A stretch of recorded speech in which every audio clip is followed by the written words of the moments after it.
Bonjour et bienvenue dans ce journal du mardi 4 juin présenté par Laure Girard. Au sommaire de cette édition, un projet d'envergure pour le site de la Visitation au Mans.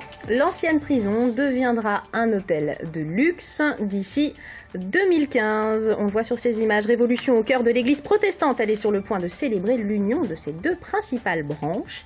L'association R72 vient en aide aux insuffisants respiratoires, découverte d'un de leurs ateliers, et puis la précarité énergétique, une réalité qui touche de plus en plus de Sarthois. Témoignage dans ce journal, un sujet que nous développerons avec l'invité de l'info ce soir, c'est Daniel Baudy, chef du service Habitat à la direction départementale des territoires en Sarthe. Il est là donc pour nous parler du programme Habiter mieux pour la Sarthe, un dispositif qui évolue. Mais on ouvre ce journal, Laure, par l'image du jour. À Roland-Garros, le Sarthois Jo-Wilfried Tsonga, le dernier Français encore en lice, vient de se qualifier pour les demi-finales à l'issue d'un match exceptionnel de moins de 2 heures. Il était opposé à Roger Federer, le 3e joueur mondial. On voit la liesse et la joie sur son visage. Tsonga a remporté le match en 3-7, 7-5, 6-3, 6-3. Il affrontera David Ferrer en demi-finale de Roland-Garros. On regarde sa balle de match là. Et voilà toute la joie de Jo-Wilfried Tsonga, le Sarthois, qui ira donc en demi face à David Ferrer. Ce sera vendredi prochain. Un endroit peu hospitalier qui va pourtant devenir un hôtel de luxe, Laure. Oui, le site de la Visitation, constitué notamment de l'ancienne prison du Mans, a été racheté au Conseil général de la Sarthe par un promoteur immobilier. Montant de la transaction, plus de 4,5 millions d'euros. D'ici 2015, un hôtel de luxe et d'autres logements seront construits en lieu et place des cellules des prisonniers. Cellules que Florent Clavel et Michael Texier ont visitées. C'est un lieu où l'ombre fait loi, avec les pigeons et les herbes folles. Pendant plus de 200 ans, la crème des criminels est passée par là, avant de quitter le navire en 2009. Sur les murs du tribunal, on trouve encore les témoignages laissés par les policiers, des affaires sordides, certaines aujourd'hui dans les livres d'histoire, comme l'affaire des Sœurs Papin. Pour le non-initié, cet endroit pique la curiosité. Cet espace, je pense qu'il est connu d'une partie des Sarthois quand ils assistaient aux séances d'assises. Après, la partie prison, elle est assez méconnue. C'est un site qui a été très peu ouvert au public, puisqu'avant il appartenait à la congrégation des visitandines. Après, ça a été transformé en tribunal et prison, donc toute la partie arrière n'a jamais été accessible au public. Malgré sa fermeture récente, il y a 3 ans, le site vieillit rapidement. Son propriétaire, le Conseil général, renonce même à y transférer ses services. Ce n'était pas forcément un cadeau, bien sûr, pour le Conseil général, puisque quand on voit l'état des lieux, qu'est-ce qu'on va faire de cela? Mais les élus comprennent vite que le site de la Visitation a du potentiel. Outre la maison d'arrêt, la prison des femmes, l'hôtel Le Prince et un jardin-terrasse, soit 1,5 hectare en plein cœur de ville. Valeur marchande, 4 500 000 euros. Et il y a un acheteur, Kaufmann & Broad. Son offre, de l'hôtellerie de luxe. On s'est rendu compte qu'il manquait un hôtel vraiment de charme, mais au sens très, très noble du terme, un peu haut de gamme. Ce sera donc un 4 étoiles avec spa dans la partie couvent au centre du site, mais aussi une résidence senior moderne et des résidences pour le tourisme d'affaires. Du côté de la rue Barbier, un immeuble neuf de 11 étages, ce sera le signal de l'ensemble. Au total, 190 logements organisés autour d'une large tranchée, du neuf et de l'ancien donc, avec de nombreuses parties classées qu'il faudra préserver.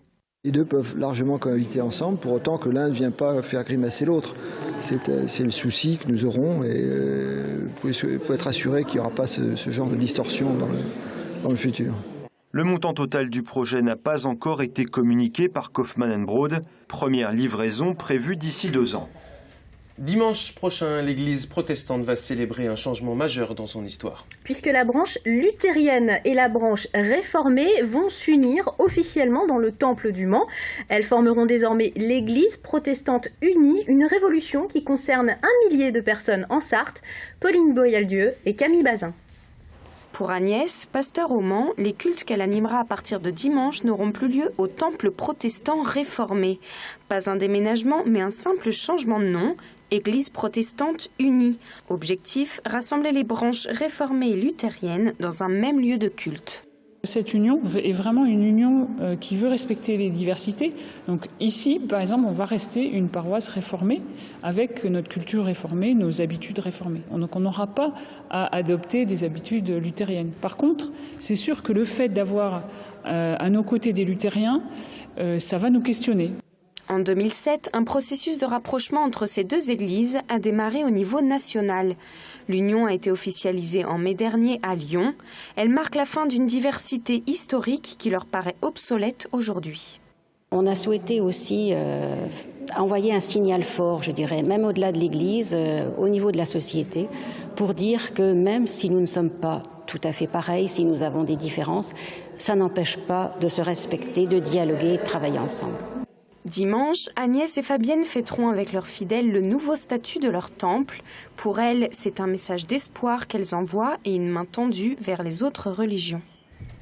On ouvre maintenant un dossier concernant la précarité énergétique, une réalité qui concerne plus d'un foyer sur 10 à l'échelle nationale. Et en Sarthe, les services d'aide aux précaires énergétiques sont de plus en plus sollicités. Rien qu'au Mans, le nombre de demandeurs a progressé de plus 6% en un an.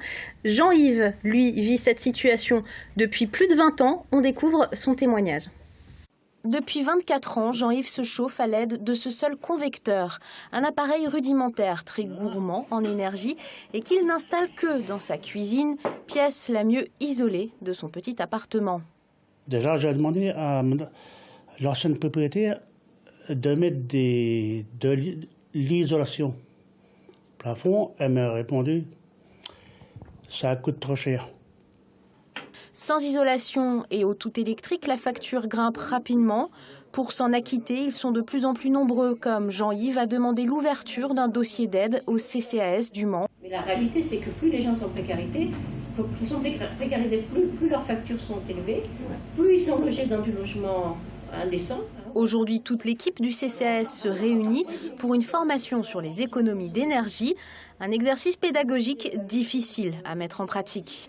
Ils sont dans la précarité, donc effectivement, on leur dit de faire des économies, ils ont l'impression d'en faire tous les jours puisqu'ils n'ont pas grand-chose pour vivre.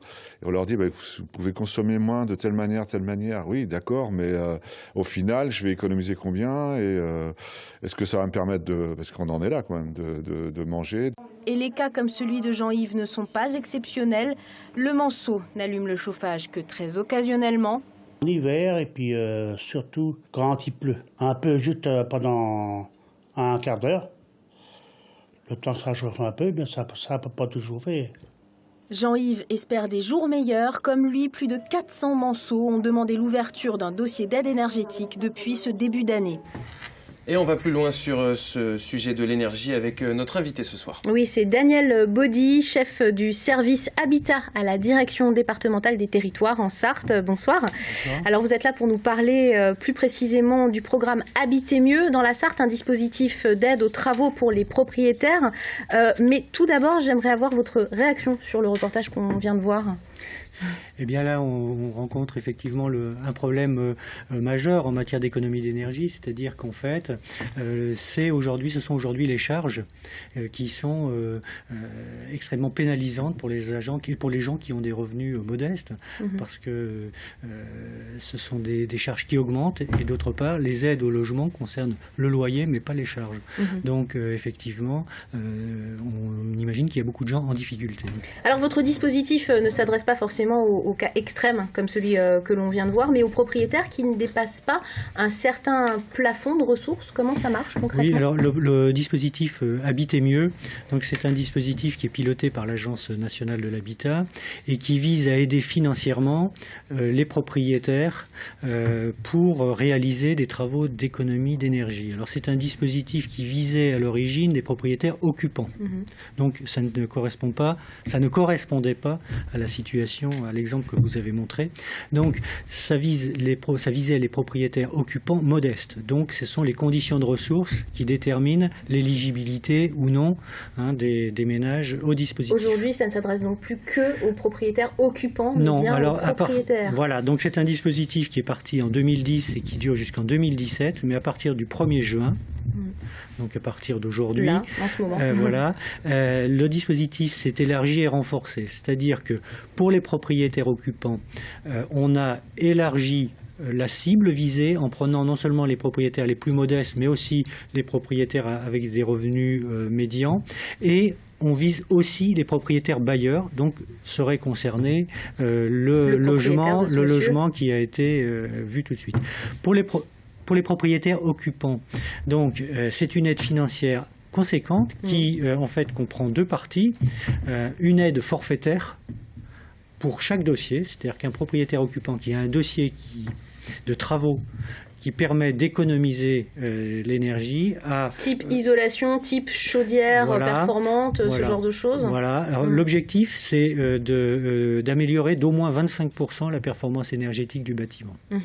Donc à partir du moment où vous améliorez de 25% la performance énergétique du bâtiment, par exemple en faisant une isolation simple des combles et échanger la chaudière, vous avez une subvention. Vous avez deux subventions. Une subvention qui est forfaitaire, qui est de 3 500 € et de 3 500 € par l'État plus 1 000 € par le Conseil général. Donc ça fait 4 500 €. Et en plus, il y a une aide pour les propriétaires très modestes de 50% du montant des travaux.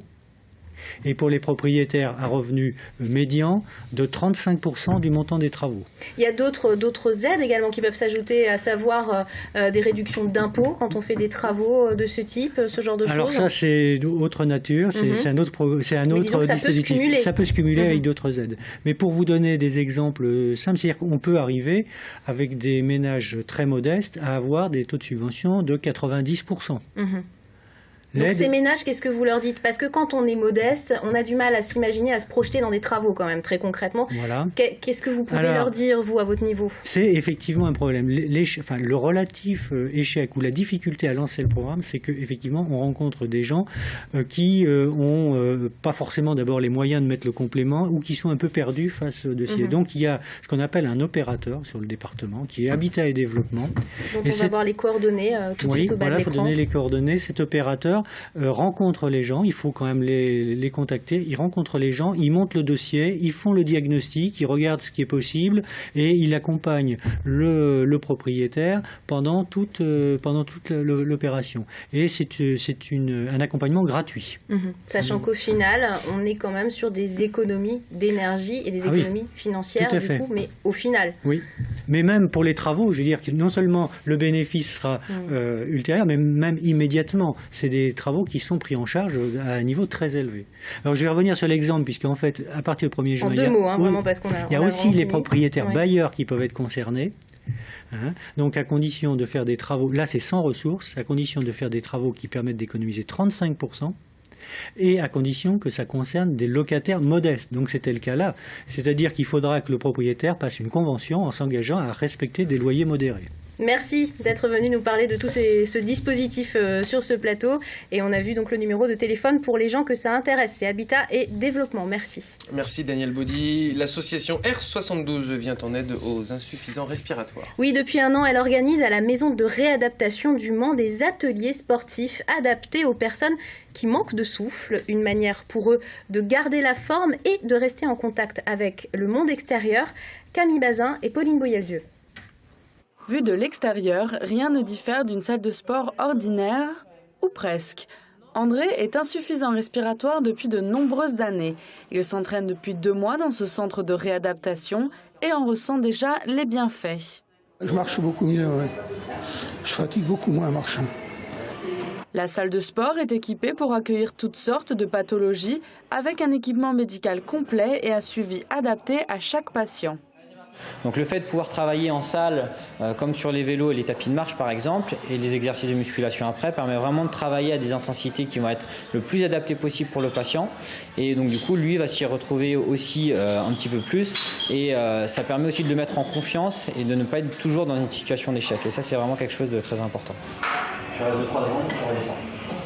Le centre permet aussi aux malades de partager un moment de convivialité et de se soutenir dans l'effort.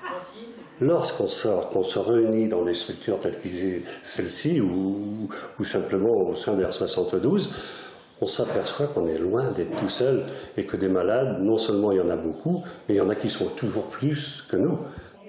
R72 compte actuellement 97 adhérents, un chiffre qui reste dérisoire face au nombre de malades présents en Sarthe.